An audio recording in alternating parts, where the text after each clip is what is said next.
I never intended to find it. That's the thought that keeps circling in my head like a vulture, picking apart the remains of what I once thought a good life. A simple life. A happy marriage. But things had been off for months, maybe longer. Little things. The way Olivia hesitated before answering simple questions. The sudden late nights at work. The way her phone screen always seemed to be turned away from me. I had convinced myself it was nothing. You do that when you love someone. You rewrite reality in a way that makes it easier to live with. Until the night I found the USB stick. It was tucked inside her desk drawer, buried beneath a pile of old receipts and scattered pens. I hadn't been snooping, not really. I was looking for a charger.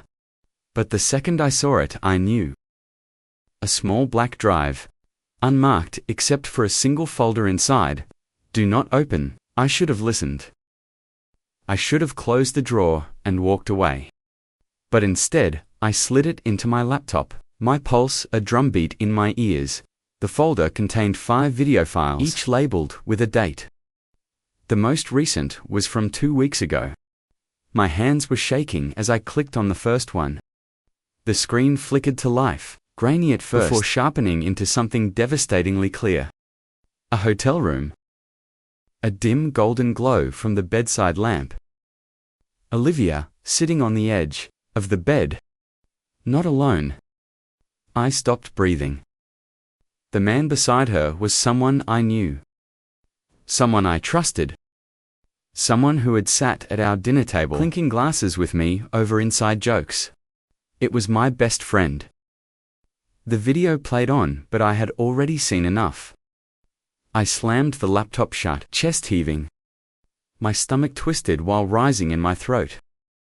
I wish I could say I stopped there.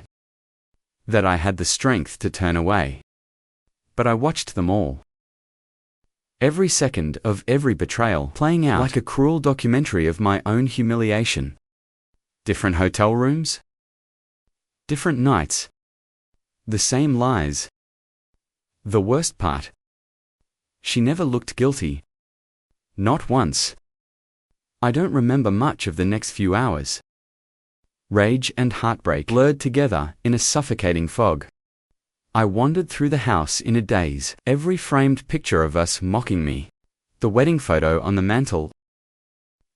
The anniversary trip snapshots. All of it, a lie.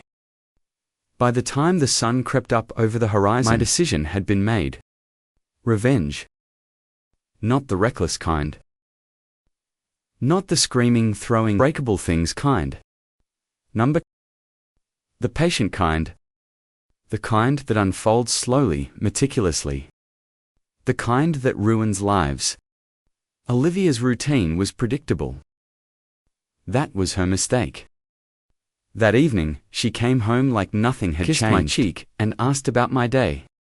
I played my part perfectly, laughing at the right moments, touching her arm, pretending I didn't know she was a stranger to me now.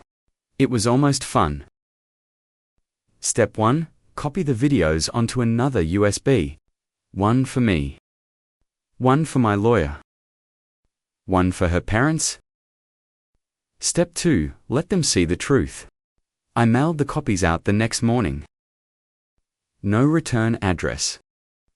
Just the footage, a cold, silent witness to everything she had done.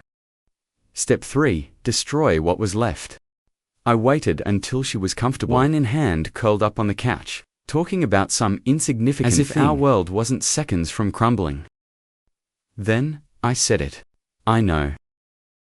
The words sliced through the air, and for a moment, everything was still. Then she laughed. Actually laughed, like I had just told a bad joke. Know what? She asked, eyes sparkling with something I couldn't quite place. I slid the USB across the coffee table. Watch it or don't. It doesn't matter. Everyone else already has. Her face drained of color. And that's when I realized she hadn't been afraid of getting caught. She had been waiting for it. The days that followed were chaos. Her parents disowned her. My best friend's marriage shattered. Our friends took sides.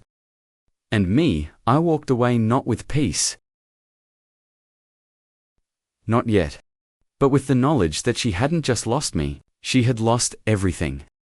I thought it would feel like victory. But in the end, revenge doesn't heal. It just leaves you with a different kind of wound.